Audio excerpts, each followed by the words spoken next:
محمد وعلي محمد صلوات.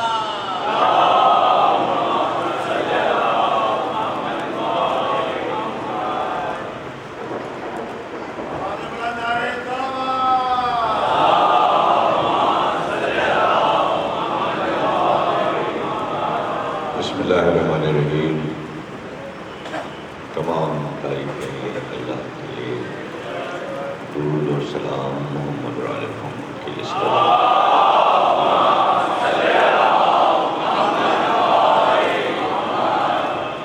1438 ہجری کے شہر ثانی کی 8ویں تقریر آپ حضرات امام بارگاہ دربار حسینی ملین میں سماعت فرما رہے ہیں. جی ہاں اچھا، نویں تقریر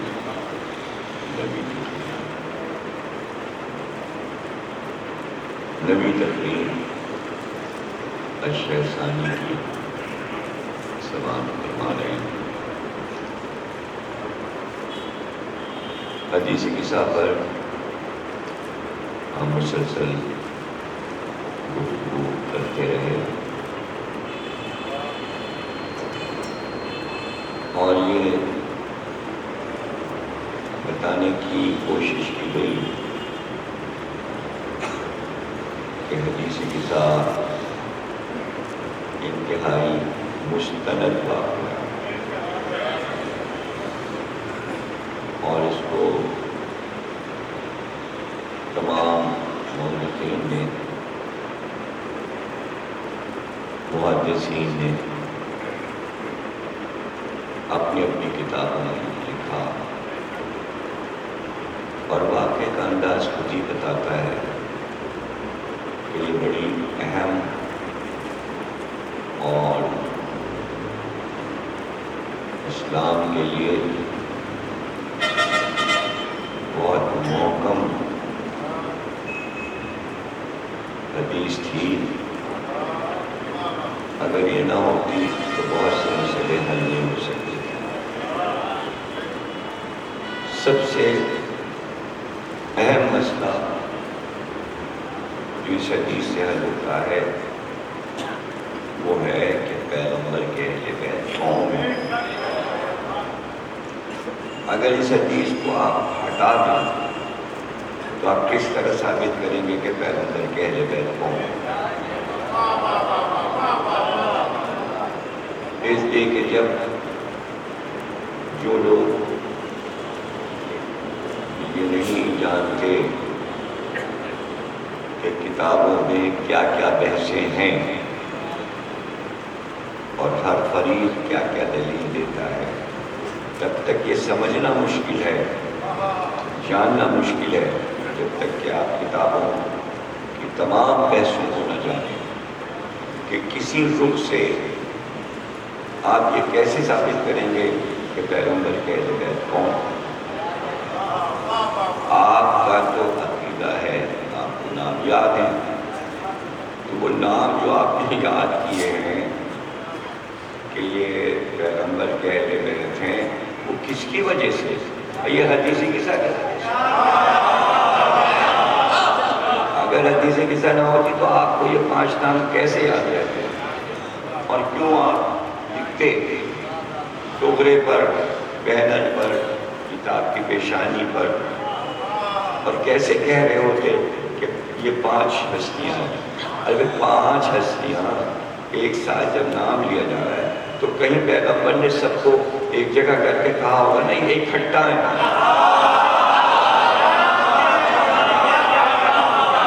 یہ الگ الگ کی بات تو ہوگی، تو کیسے 5 نام کیسے آ گئے؟ شیعہ سنی سب یہ 5 کیوں مانتے ہیں بنیتاً؟ 7 کیوں نہیں کہہ دیتے اور 8 کیوں نہیں کہہ دیتے اور 10 کیوں نہیں کہہ دیتے؟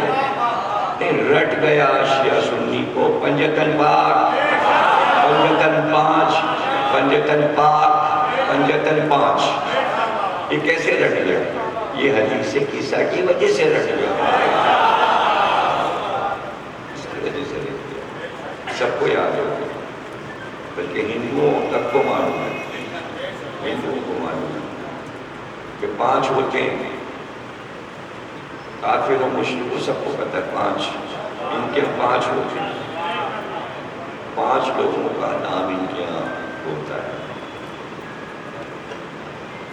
ہندو شعراء کی کتابیں اٹھا کے دیکھتی ہے، پہلے زمانے میں اردو شاعری کا یہ دستور تھا، اردو نثر کا، بلکہ فارسی سے آیا اردو میں، اردو میں کوئی بھی مسلم ہو، وہ ہندو ہو یا سنی ہو یا شیعہ ہو، اس کا یہ دستور تھا، جیسے قانون کوئی بنا لیتا ہے کہ یہ کرنا ہے، واجب ہے، تو سب نے اپنے اوپر واجب کر دیا کہ کتاب شروع کرنے سے پہلے وہ پنجتن پاک کا نام لکھتے ہیں۔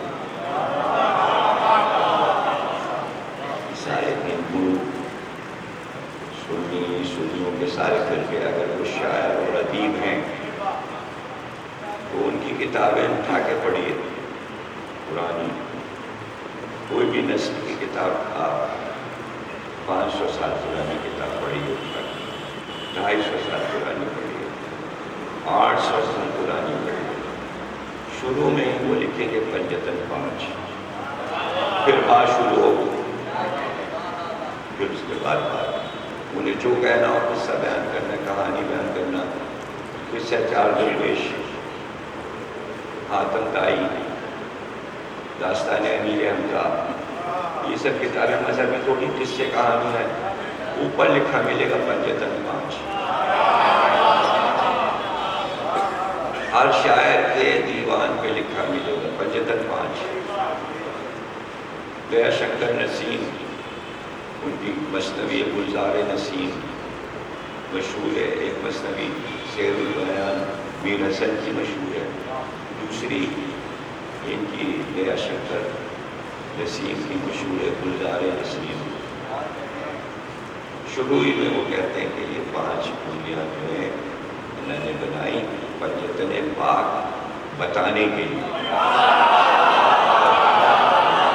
تاکہ جیسی ہاتھ اٹھاؤ تو پتہ چلے یہ 5۔ یہ سب شاعر ذوق کا دیوان ہے، مومن کا دیوان ہے، غالب کا دیوان ہے، یہ تمام لوگ پہلے 5 نام لکھتے ہیں۔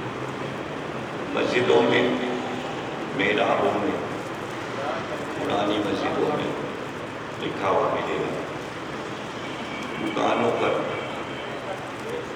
5 نام۔ تو یہ 5 کیسے؟ یعنی جب تک یہ طے نہ کر دیا جائے کہ 5 ہی، میں نے کہا نا ابھی کہ 6 بھی ہو سکتے ہیں اور 7 بھی ہو سکتے ہیں، تو جب تک آپ تعین نہیں کریں گے کہ نہیں اگر 50 آدمی بیٹھے اور ان میں سے 5 آدمی چھاٹے گا یہ 5 آدمی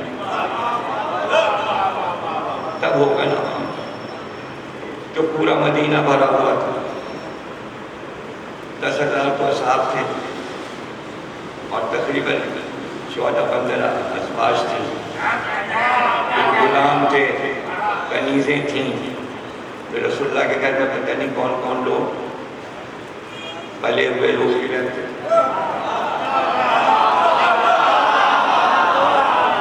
پرورش یافتہ لوگ رہتے۔ جناب خدیجہ نے اتنے غلام اور کنیز پالے تھے، تو وہ سب بی بی کی بات کے بعد وہ سب رسول اللہ کے ہی زیر نگرانی تھے، ان کو کھانا پینا دینا۔ تو اب کچھ کنیزوں کی بیٹیاں تھیں، اگر فرض کیجئے کہ جناب خدیجہ کے بعد کنیزیں مر گئیں تو ان کی بیٹیاں تھیں، بھانجیاں، بھتیجیاں، وہ جناب خدیجہ کے بھائی تھے، ان کی اولاد تھی۔ جناب خدیجہ کے بھائی کا نام عوام تھا، عوام کی شادی حضور کی پھوپھی جناب سکیہ سے ہوئی تھی، ان سے زبیر پیدا ہوئے تھے، زبیر بن عوام، پھر ان کی بہنیں تھیں، وہ حضور کے پھوپھیزاد بھائی تھے۔ زبیر کی بہنیں حضور کی پھوپھیزاد بہنیں تھیں۔ حضور کی 7 پھوپھیاں تھیں، 7 پھوپھیاں تھیں حضور کی۔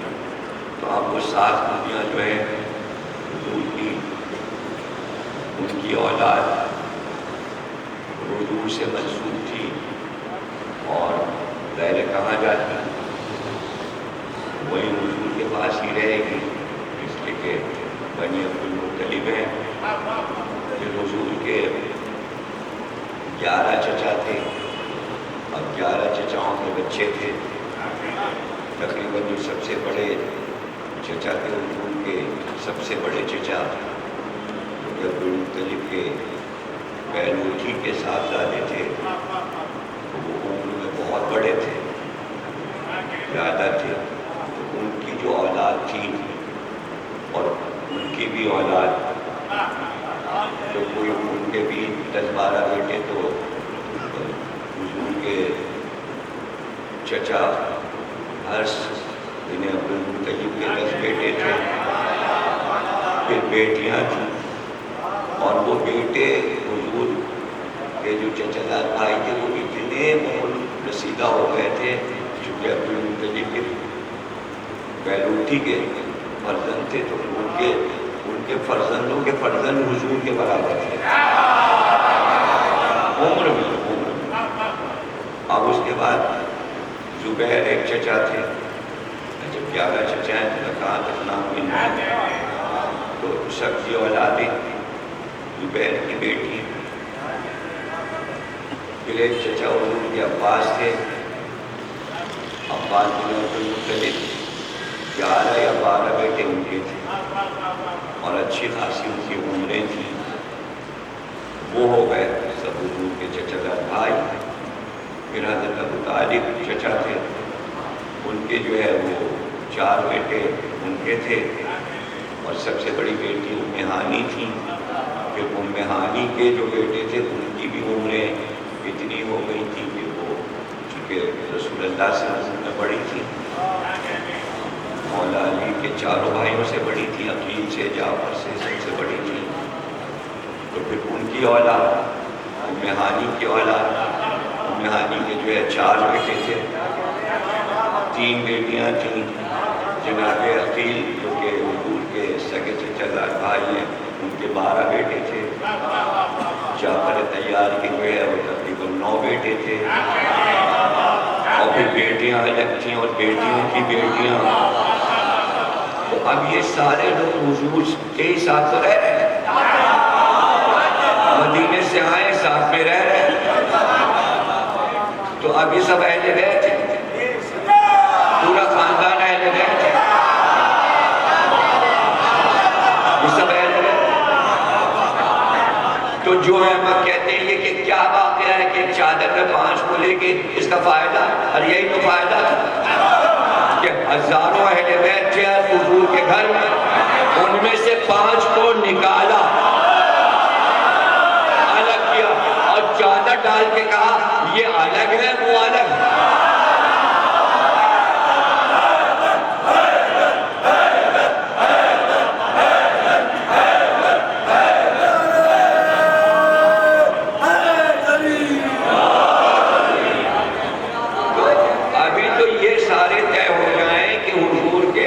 دادا کی اولاد ہے اور پردادا کی اولاد ہے، اس میں تو انتخاب ہو جائے، بیویاں تو بہت دور کی بات ہے، اسباب تو اس سے بھی دور کی بات ہے۔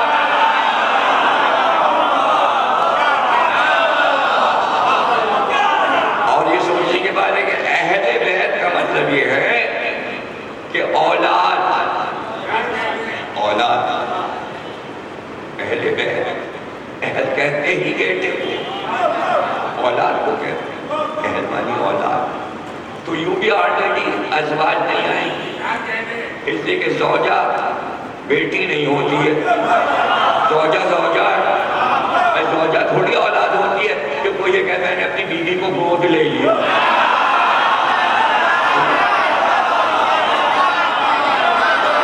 بیوی ہے۔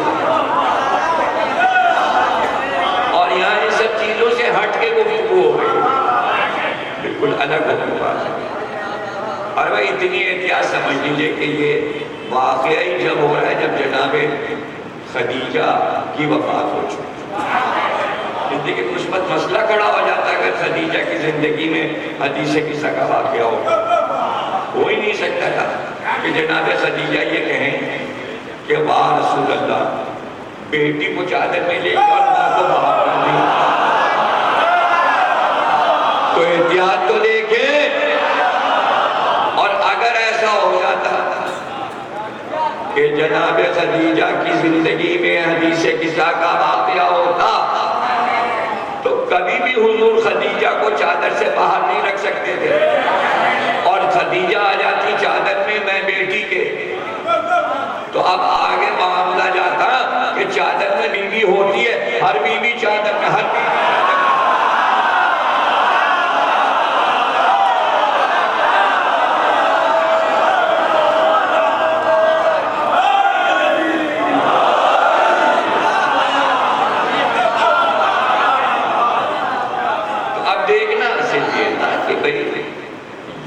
فضیلت ہو گئی، یہ ہو چکا واقعہ، ہو گیا، تاریخ میں آ گیا، سب نے لکھ دیا، مستند ترین ہے، اکثریت کے ساتھ لکھ دیا گیا. اب اس میں کوئی اب مسئلہ یہ ہے کہ اس کی ضرورت کیا ہے. اس سے پہلے تو کسی نبی نے ایسے نہیں کیا کہ چادر میں لے کے اپنے گھر والوں کو کہے ہاؤلائے اہل بیتی، اے پروردگار یہ ہیں میرے. پروردگار جانتا ہے کہ کون ہے محمد کے اہل بیت. چادر میں لے کے پھر یہ اعلان، یہ ہے میرے اہل بیت. انہیں وضاحت کرنا چاہیے، اعلان کرنا تھا کہ اہل بیت یہ ہیں اتنے بس، اس کے علاوہ نہیں. اب سب لوگ اگر یہ بحث کریں لے لیتے تو کیا تھا، لے لیتے کیا تھا، چادر بڑی کر لیتے. چھوٹی تھی تو اس میں 2-4 چادریں اور درزی کیا بھجوا کے جوڑ لگوا لیتے کہ کل یہ واقعہ ہونا ہے. مدینے کے کسی درزی کو گھر پہ بٹھاتے کہ بھئیہ 4-5 چادریں اور ہیں ہمارے پاس، یہ سب آپس میں جوڑ لو کہ یہاں سے وہاں تک پورا شامیانہ بن جائے. اس لیے کہ زیادہ لوگ ہیں چادر تو چادر چھوٹی پڑے گی، چادر چھوٹی پڑے گی. اس لیے بڑی سی چادر چاہیے، بڑی سی چادر چاہیے. نہیں اتنی چادر بھی ہوتی رہے. مسئلہ مشہور ہے اتنے پیر پھیلانے جتنی چادر ہے.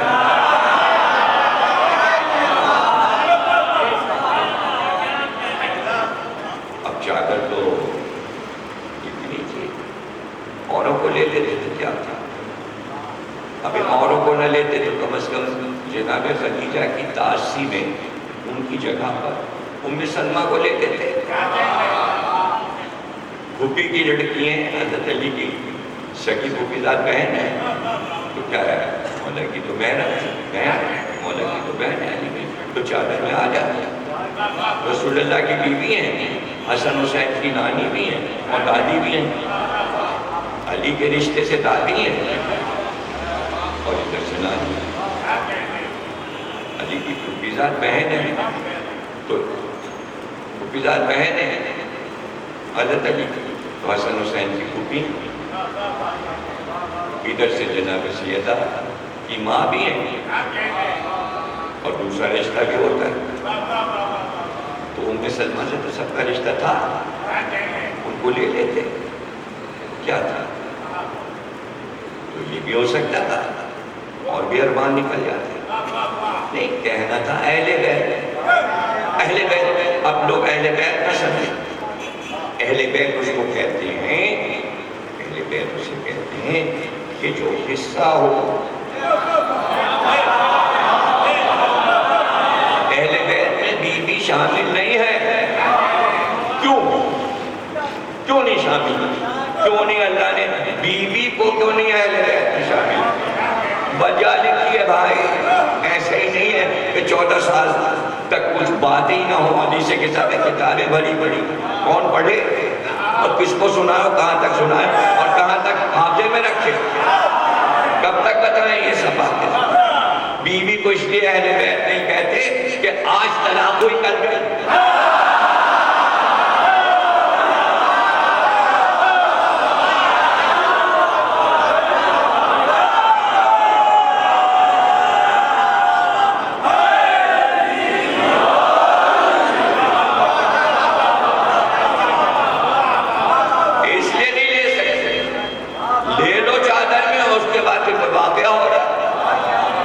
چادر کی تو وہ ساری عظمت ہی ختم ہو جائے گی.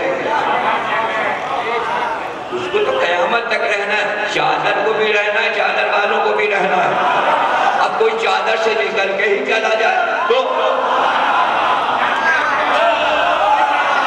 چادر یہاں ٹنگی رہ جائے اور وہ وہاں گیا.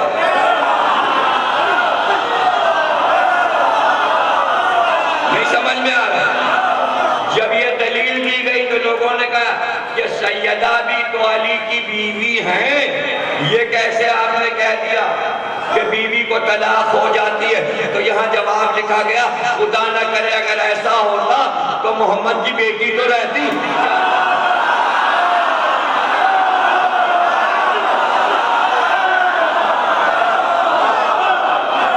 اور جملہ سن لو, اس نے تو جو لکھ دیا وہ لکھ دیا, ہم اس سے بڑا جملہ دے رہے ہیں جو ابھی آیا ہے. ارے اگر ایسا ہو تو ماں بچوں کو چھوڑ کے کہاں, جس کے بچہ نہ ہو وہ عورت بھوکتی پھرتی.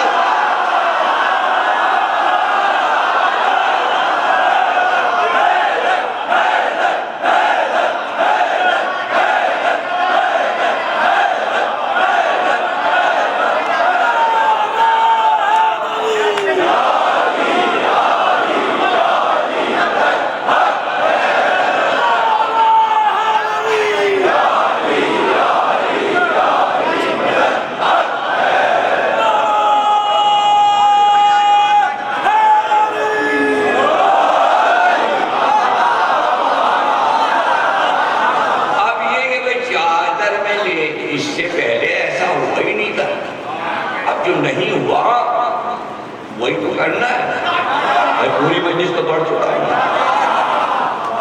جو نہیں ہوا وہی تو پیغمبر کو کرنا ہے. جو 1,24,000 انبیاء سے نہ ہو سکا وہی تو کرنا ہے. ورنہ خاتم کا ہے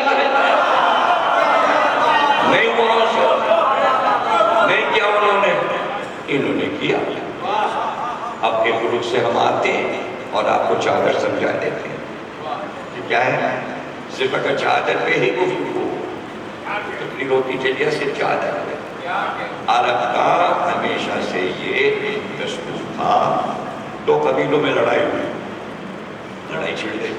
اب انہیں فوج بنانی ہے تو ان کو لے جانا ہے.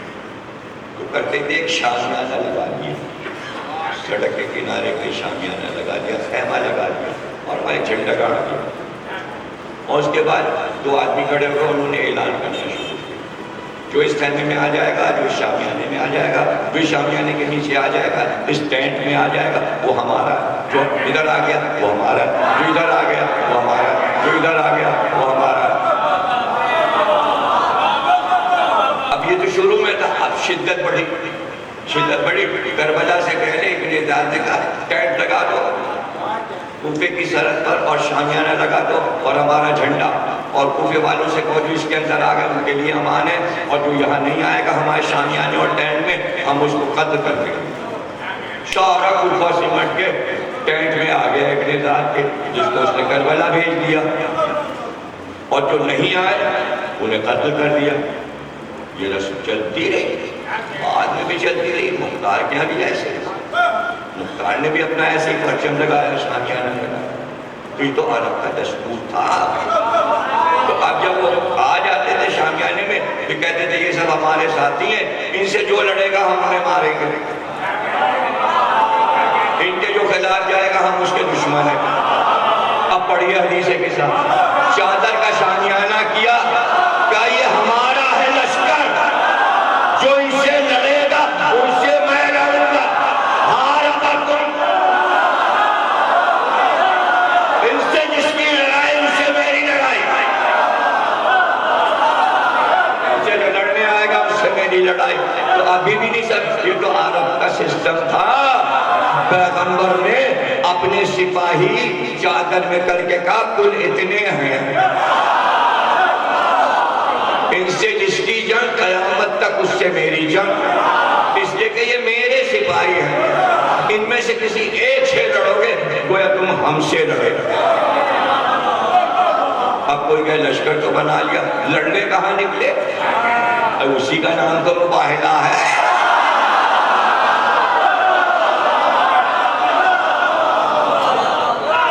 اب مباہلہ سلمان فارسی سے کہا کہ وہ دو درخت ہیں لگے ہوئے، اس کے بیچ میں سرخ رنگ کا کمبل شامیانہ باندھ، دونوں درختوں سے شامیانہ ملا کے رسی سے باندھ دیا، سرخ رنگ کا کمبل۔ سلمان باندھا، شامیانہ لگا دیا، کہاں لگا دیا؟ اب حضرت ام سلمہ سے فرمایا آپ جائیے جھاڑو لے کے اور اس جگہ پر جھاڑو دیجیے، جگہ صاف کیجیے، فرش بچھے گا نہیں، اس لیے کہ زمین پہ بیٹھنا ہے مباہلہ، مباہلے میں زمین پہ بیٹھنا ہے، بس زمین صاف کرائی، کنکر پتھر نہ ہو۔ تو اب ایک عورت حلب سے آئی جناب سید اگر اور کہنے لگی کہ میں تو بہت دور سے آئی ہوں اور یہ پوچھنے آئی ہوں مباہلے میں کون کون گیا تھا؟ بی بی مباہلے میں کون کون؟ آپ نے فرمایا کہ بابا میرے شوہر علی اور دونوں بچے، ہم لوگ گئے تھے مباہلے میں۔ اس نے کہا ہماری طرف تو یہ مشہور ہے کہ صحابی بھی گئے تھے اور ازواج بھی نہیں، کہ جھوٹے ہیں وہ۔ سلمان فارسی گئے تھے، شامیانہ لگا کے واپس آ گئے، اور ام سلمہ گئی تھیں ازواج میں جھاڑو دینے، جھاڑو دے کے واپس آ گئے، بات ختم ہو۔ اور ایسی جگہ رکھا تھا کہ جہاں سے ہزار آدمی منظر دیکھ سکتے۔ یہ تاکید تھی رسول اللہ کی کہ ایسے رخ سے شامیانہ لگے کہ ہزاروں آدمی کھڑے ہو کے دور دیکھیں کہ ہو کیا رہا۔ تو اب وہ شامیانہ جو لگا تو اب میدان میں آ گئے سپاہی رسول اللہ کو، اور میدان کے شامیانے میں آ کے بیٹھ گئے۔ ایک گھر میں شامیانہ لگا، اس میں یہ تعارف کرانا تھا کہ بس یہ 5 جائیں گے اور کوئی جائے گا نہیں، وہاں اس لیے 5 جمع کے تھے ان کو جانا ہے، وہاں 5 بٹھائے کہ اب لڑنا ہے۔ اب لڑائی شروع ہوئی، جب لڑائی شروع ہوئی تو سامنے والے دشمن نے دیکھا، اس نے پہلے یہ دیکھا اس لڑائی کا انجام کیا ہوگا۔ دیکھیں سسٹم یہ ہے پوری دنیا کا کہ لڑنے سے پہلے نتائج اعلان کر دیے جاتے ہیں، ہوگا کیا۔ اگر یہ باتیں آپ کو نہیں معلوم تو سارے گھر کے ٹیلی ویژن آپ ردی کے ٹھیلے پہ بھیج دیجیے۔ کوئی اپنے گھر میں نہ ٹیلی ویژن رکھے آج کے بعد، بدعت ہے میں کہہ رہا ہوں، اور نہ کوئی اخبار خریدے 10-20 ہزار کا، اخبار خریدنا بھی بدعت ہے۔ اگر میری بات کسی کے سمجھ میں نہیں آ رہی تو اخبار پڑھنا بدعت، خریدنا بدعت، ٹی وی دیکھنا بدعت۔ ٹی وی کو توڑ دیجیے، اگر نہیں بک رہا ہے اور نہ کوئی خریدے تو اس کو چکنا چور کر کے پلاسٹک میں چولہا بنا کے دے دیجیے، اگر میری بات سمجھ میں نہیں آ رہی۔ کہاں سمجھے آپ؟ جہاں بابا کرنا تھا وہاں سے ایسے نکل گیا جیسے سر کے اوپر سے پانی گزر گیا، کچھ ہوا ہی نہیں۔ کتنی بڑی بات کہی میں، آج اس سائنسی دور میں پہلے بتایا جاتا ہے کہ اگر لڑائی ہوگی 2 ملکوں میں تو اس کا انجام کیا ہوگا، پھر نہیں سمجھے۔ آج سائنسی دور میں چونکہ ایٹمی ہتھیار ہیں، اس لیے سب کو پتا ہے لڑائی ہوگی تو کیا ہوگا، تو پہلے مضمون چھپتے یہ ہوگا، فلاں شہر آباد جو ہے برباد ہوگا، اتنے لوگ 70,000 مریض ہو جائیں گے، آنکھوں سے اندھے ہو جائیں گے، یہ ہو جائے گا، مفلوج ہو جائیں گے، زمین پانی ہو جائے گی اور فلانا ہو جائے، تاکہ انسانیت کو بتا دیا جائے بھیا چلا چلا کے کہو نہ ڈرو نہ ڈرو نہ لڑو، ارے ہم دبا ہو جائیں مت لڑو۔ تو اب یہی رخ ہے، لڑائی نہ ہونے پائے۔ دیکھیں 2 ملکوں میں لڑائی نہ ہونے پائے، ارے بڑا برا ہوتا ہے، ارے لڑائی بڑی بری چیز ہے، اس لیے کہ ہتھیار ایسے آ گئے کہ سب کو معلوم ہے یہ ہمیں تباہ کریں گے, ہم ان کو تو لڑائی کا نتیجہ, ایسی لڑائی کس کام کی کہ دونوں تباہ ہو جائیں. ایک تو رہے, بتانے والا تو رہے. کربلا میں برابر کی لڑائی تھی, وہ سمجھے حسین ختم ہو گئے اور لشکر رہ گیا, تو بتانے والے تو رہ گئے کہ ہوا کیا.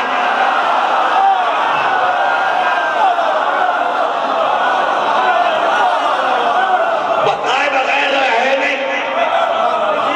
آپ کہیں گے ان کو تو بتانا نہیں چاہیے تھا, مشہور ہو جاتی کہ کربلا میں کیا ہوا. یزیدی لشکر کو چاہیے تھا کہ چھپا لیتے. نہیں سمجھے, رخ ہے, ارے بھائی چھپا لو ورنہ پوری دنیا میں اچھا تم یہ ظلم کر, اب وہ بتا رہا یہ ہوا یہ ہوا, ارے یہ ظلم کر کیا ڈر نہیں رہے, یہ بتا کیوں نہیں.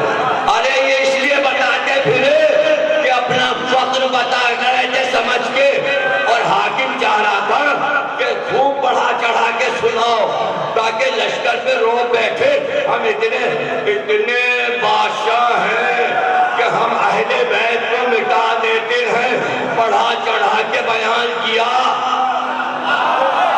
خوب بڑھا چڑھا کے. بڑھانا چڑھانا کیا تھا, جو کچھ ہوا تھا اس میں بڑھانا چڑھانا کیا. اس لیے کہ لاشیں کو نہیں بتا رہی کہ یہ ہوا, بتائے نا بڑھانا چاہ. یہ بتانا چاہ رہے تھے کہ وہ لوگ لڑ نہیں پائے, تھوڑے سے تھے, ہم لوگوں نے شجاعت دکھائی, بڑھ بڑھ کے مارا اور سب کو مار دیا تاکہ انعام زیادہ ملے. انعام کی لالچ میں اپنی بہادری بڑھا چڑھا کے بتائی. قصہ تو عام ہو گیا, اب رہ گیا یہ کہ یہ ہارے یا وہ ہارے.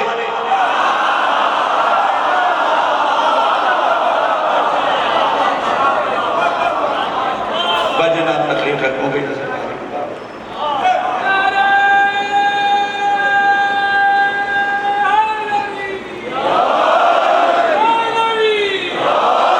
ختم کریں, آپ سمجھنا نہیں چاہ رہے, بس میں نے چھوڑ دیا, نہیں پڑھا. اب کل تو خیر وہ تو شریک میں جلد پڑھنا پڑے گا, لیکن آج نہیں پڑھا.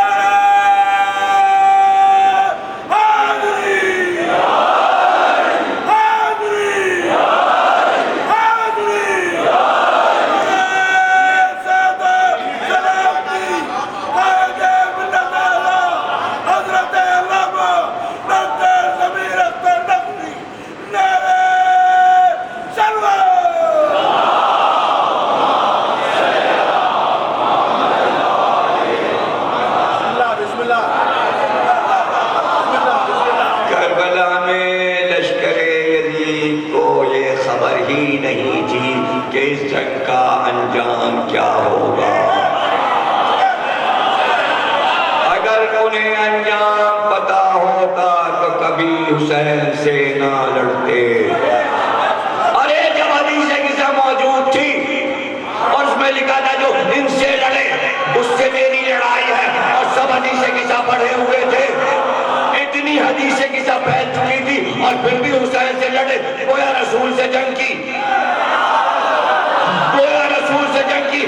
اب آپ کہہ رہے یہ مستند نہیں ہے, پڑھا نہ کرو. اگر ہم نہ پڑھے تو لوگ اہل بیت سے لڑتے رہیں گے.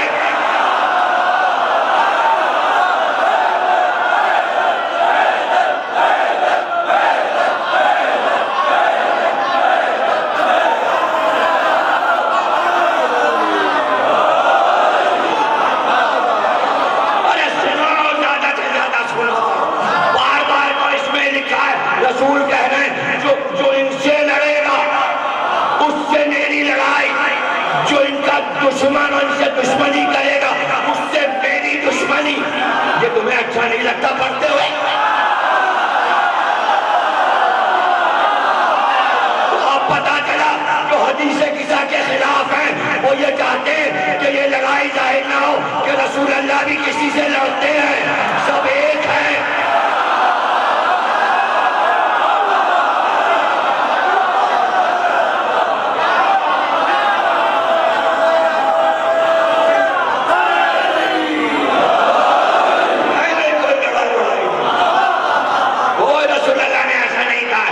دوست ہیں, سب دوست ہیں. دنیا کی لڑائیاں ہوں گی, ہو چکی ہوں گی, ہوتی رہیں گی. اب سائنسی دور میں تو سب کو پتہ ہے انجام کیا ہے. اس لیے نہیں لڑتے. سب دعویٰ کرتے ہیں ہمارے پاس ایٹمی ہتھیار. لڑتے کیوں نہیں لڑتے؟ فرانس لڑ لے. فرانس پہ کیا کیا کچھ ہو رہا ہے پتہ کون ملک کرا رہا ہے؟ پتہ ہے اسی سے لڑ لو. جو فرانس میں جو دہشت گردی کرا رہے ہیں تو اب تو یورپین یونین ہے. سب ایک ہو, سب مل کے سپر پاور کو مارو. تمہارے بھی ایٹمی ہے, دیکھا جائے گا اس کا ایٹمی سمندر میں راستے میں گرا دینا جب آئے گا. اس میں مشکل کیا ہے؟ نہیں لڑنا نہیں ہے, اس لیے انجام معلوم ہے. اب تو ظاہر کی ووٹنگ کرا دو, یہ کرا دو, بھائی لندن یورپین یونین سے لندن الگ ہونا چاہتا ہے. ہاں تو پھر لڑائی نہیں, ایسے شرافتوں سے الگ ہو رہے ہیں, محبت سے ووٹ ڈال ڈال کے الگ ہو رہے ہیں. آدھی پبلک ہو رہی ہے, اسکاٹ لینڈ الگ ہو رہا ہے یا مل کے رہے گا. ووٹنگ کر لیجئے. لڑکے پہلے تو آپ مارتے تھے پیٹتے تھے. سب جتنے بھی انگلینڈ کی ریاستیں تھیں آپس میں لڑا کرتی تھی, سب آپس میں لڑتے تھے جنگ. اب کیوں نہیں؟ اب ووٹنگ سے ہو رہا تم الگ ہو جاؤ ہم الگ ہو جائیں. عوام سے رائے لی, اس وقت عوام کو جنگ میں جھونک دیتے تھے. تو پتہ چلا ترقی کرتے کرتے ان کے کانوں تک حدیث قصہ اور مباہلہ پہنچ گیا کہ بغیر لڑے تلوار نہیں نکالنی. جو ان سے دشمنی رکھے, جنگ تھوڑی ہو رہی ہے, جو ان چار سے دشمنی رکھے وہ میرا دشمن. کسی کو تلوار تھوڑی رسول اللہ مارنے کی, مار کے کہہ رہے تلوار ہے یا گلا کاٹے دے. بس ان سے تم نے دشمنی کی, ہم بھی اس کے دشمن, ہم بھی تمہارے کرو دشمنی, اور ان سے دشمنی ہم سے دشمنی. تو پتہ کیسے چلا کہ یہ بھی پتہ لگانا ہے کہ جنگ کرنے سے پہلے انجام کا پتہ ہونا چاہیے. بڑے بڑے آرٹیکل اخباروں میں آئے, ارے اگر پاکستان ہندوستان کی ہو گئی تو ختم ہو جائے گا, یہ ہو جائے گا, ادھر سے لاہور ہو جائے گا, کراچی ہو جائے گا, ادھر احمد آباد بمبئی سب ہو جائے گا. جب سب اڑ جائے گا تو رہے گا کیا, لڑے گا کون؟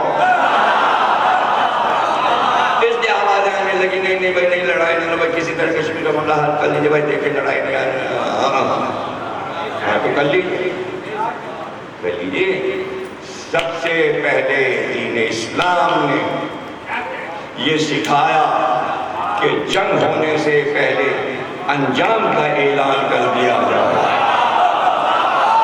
عیسائی لڑنے آئے تھے, اللہ نے کہا اس سے کہیے مباہلے میں آئے, وہاں فیصلہ ہوگا.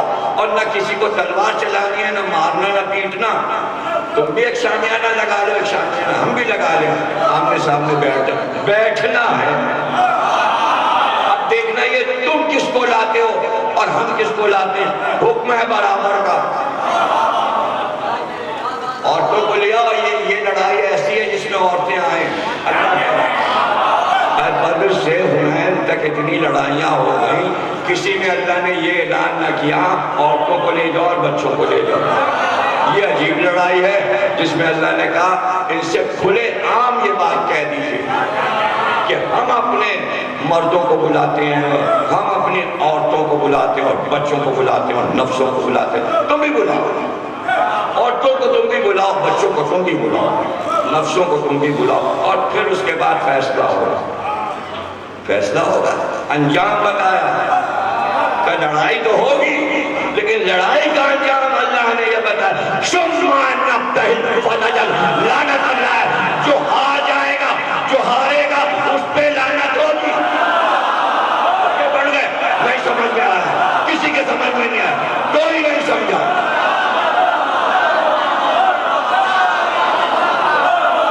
جنگ ہوگی اور جنگ کا فیصلہ اس پہ ٹھہرا.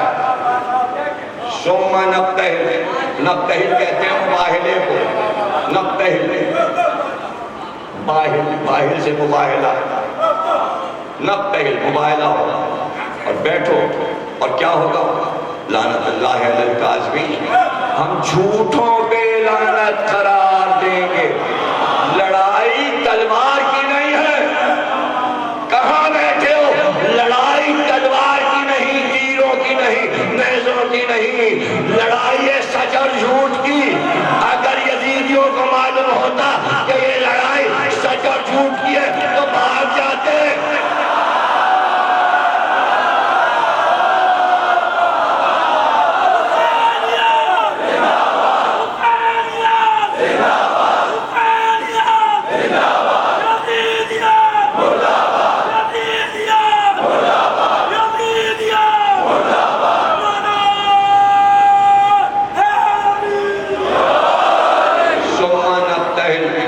فنجل لعنت اللہ علی القاسم.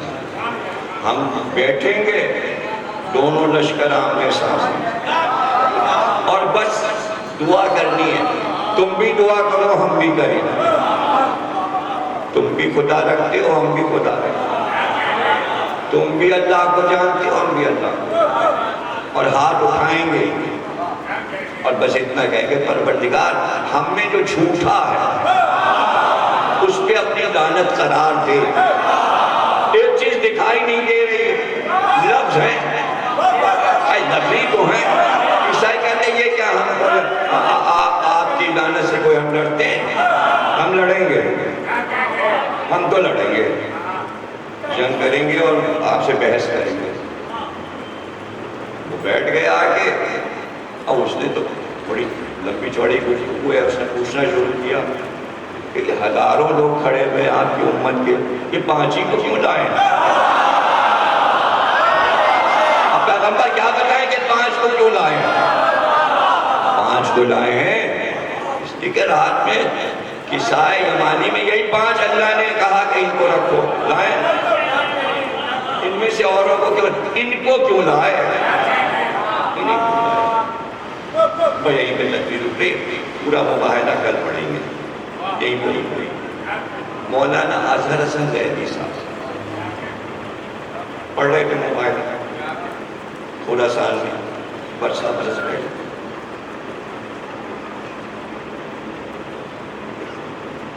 یہاں پہ آ گئے, کہنے لگے کہ میں تلاش میں تھا کیونکہ ایسی کشتی مل جائے کہ جس پہ بیٹھ جائے تو اسلام کی صحیح راہ مل گئی. تو میں اس تلاش میں دریا کے یا سمندر کے کنارے پہنچا. اب میں نے دیکھنا شروع کیا, گننا شروع کیا, 1 2 3 کشتیاں, تو 72 کشتیاں کھڑی تھیں اور مجھے اس پار جانا تھا.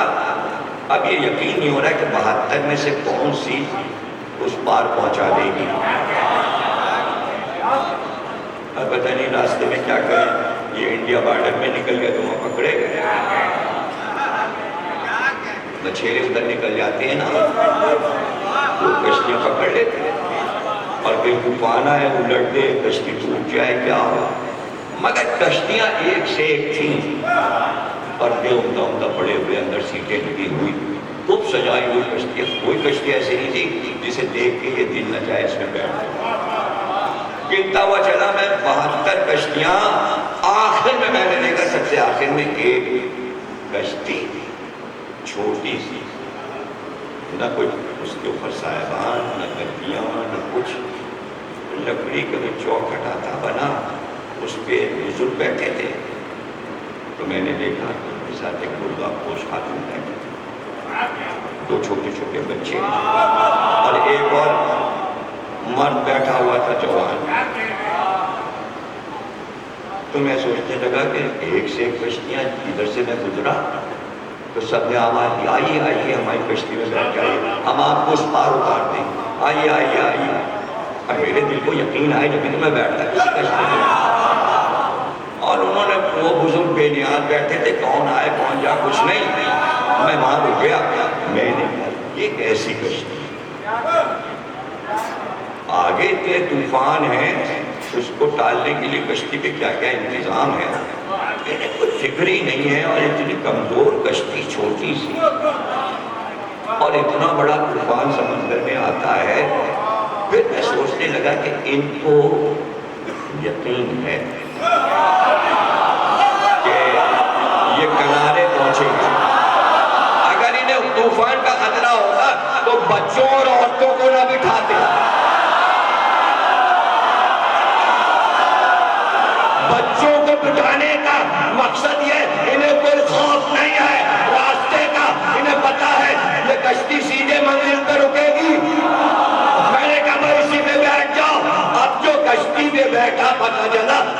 رسول اللہ ہے، یہ علی ہے، یہ سیدہ ہیں، یہ حسن اور حسین۔ اب یاد رکھنا رسول نے کہا ہے میرے اہل بیت یہ پانچوں، میں ملا کے 5۔ یہ کشتی نوح ہے، جو اس پہ بیٹھا اس کو نجات ہے، یہ کبھی غرق نہیں ہوگی۔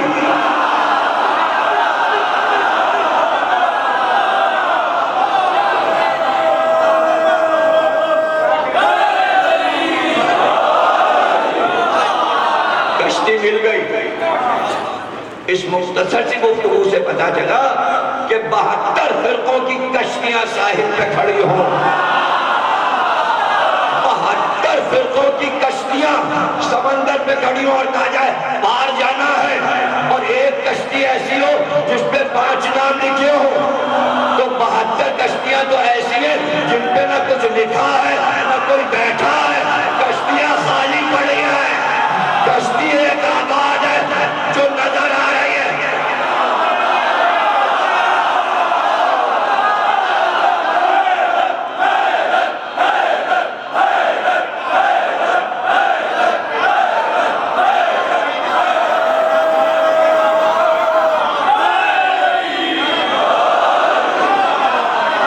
کیسی آباد کشتی دیکھ کے پیغمبر، اور یہ قیامت تک آباد رہے گی۔ کشتی بان موجود ہے، ہاتھ میں اس کے پتوار ہے، کشتی کا کھویا، کھینے والا، کشتی کھینے والے کو کہتے ہیں کشتی کھویا۔ کشتی کھویا موجود ہے، تبھی تو کشتی اب تک غرق نہیں ہوئی۔ یہ بچی کیسے؟ سب تو مل کے غرقیے دے رہے تھے، سب مل کے غرقیے دے رہے تھے، بچی کیسے؟ جب یہ الغام تھی کہ ڈبو دو، مشلیں جلا جلا کے پھینک رہے تھے کہ یہ کشتی آگ لگے اور سمندر میں غرق ہو جائے، اور پھر بھی بچ گئی، اور ڈگمگا رہی تھی طوفانوں میں۔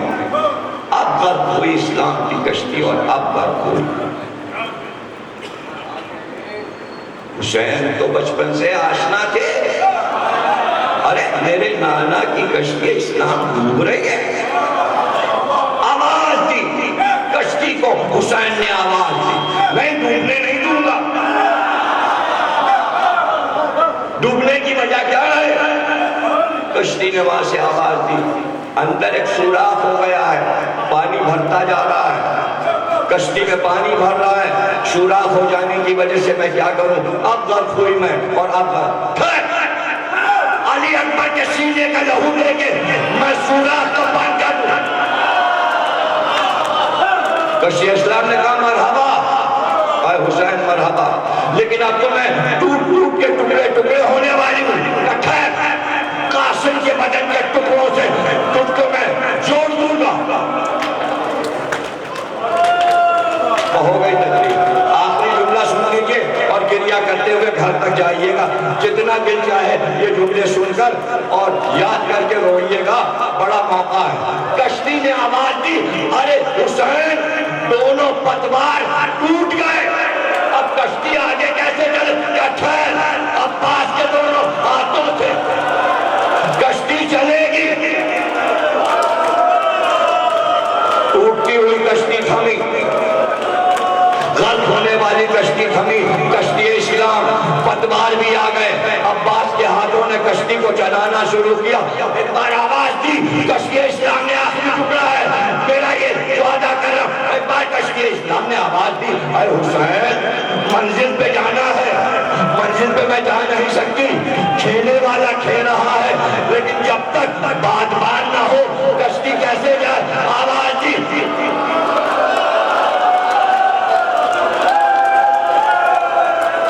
آواز دی، اب حسین مجبور ہے، جو دینا تھا تجھے دیا، اب کچھ نہیں دے سکتا، میں باغبان کہاں سے لاؤں کہ ہواؤں کے دوست پہ باغبان سے کشتی جائے؟ ایک بار خیمے سے آواز آئی، زینب نے بھیا